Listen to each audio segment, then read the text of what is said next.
Hey, good morning, righteous people. Derek here from Bomb Socks with more Bomb Bites, where we feast upon the words of Christ and we do it one bite at a time.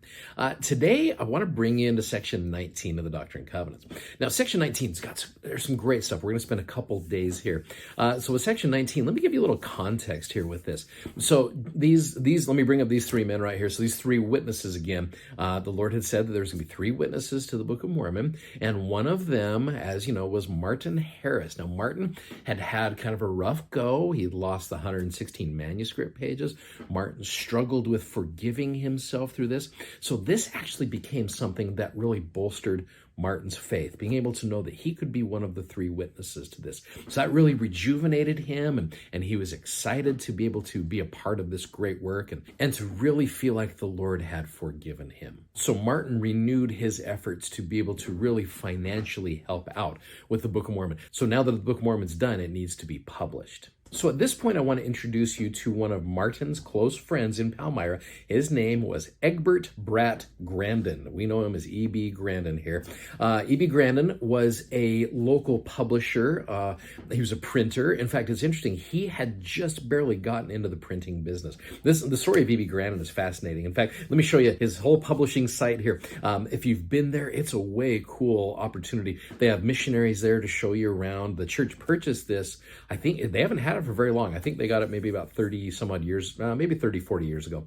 And so they've restored it and everything. My family and I actually did a tour of it virtually, just through Zoom. And I think you can still do some of those. There's a way you can look at those and go check them out. But it's way cool to go see this building.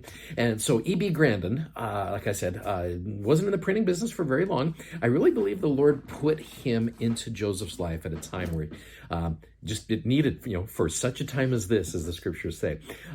So he wasn't very much older than Joseph. He was a little bit younger than Joseph. He was 3 months younger than Joseph, had a young family, just like Joseph Smith. But initially, he was not interested in publishing this much. Joseph came in with the request for 5,000 copies of the Book of Mormon, which is so greater than anything that they had done up to that point. And the cost would be $3,000, which was astronomical back then to be able to do that. Grandin wanted it all up front. In fact, he was very hesitant to do this. In fact, he actually said, no, I'm not going to do this. He was fearful that Joseph was going to defraud his friend Martin Harris.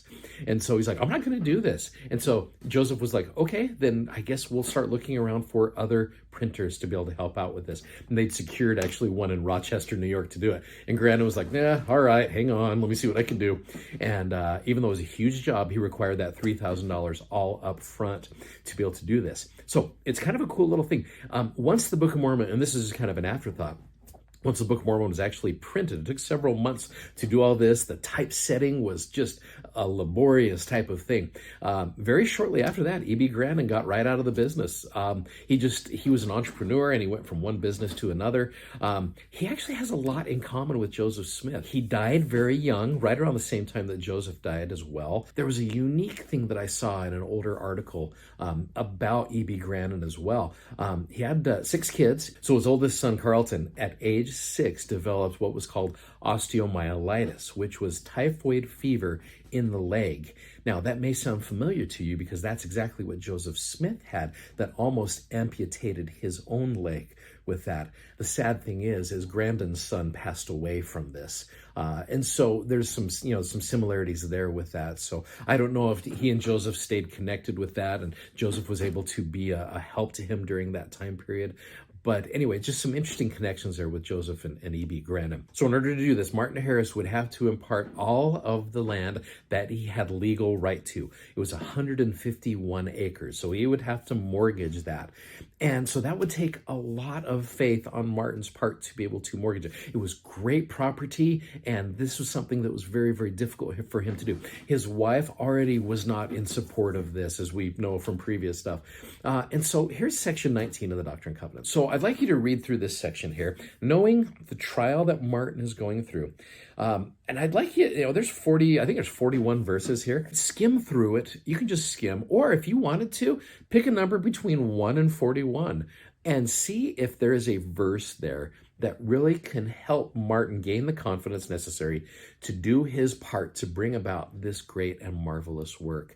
So just take a minute, just kind of scroll through. Like I said, it's a lot of verses, I know, but if you don't want to scroll them all, pick a couple random ones, and you may have to look at a couple previous and maybe a couple after just to see what's going on. But see if you can find a verse that would really help bolster Martin's faith. And I'll share with you one in just a minute.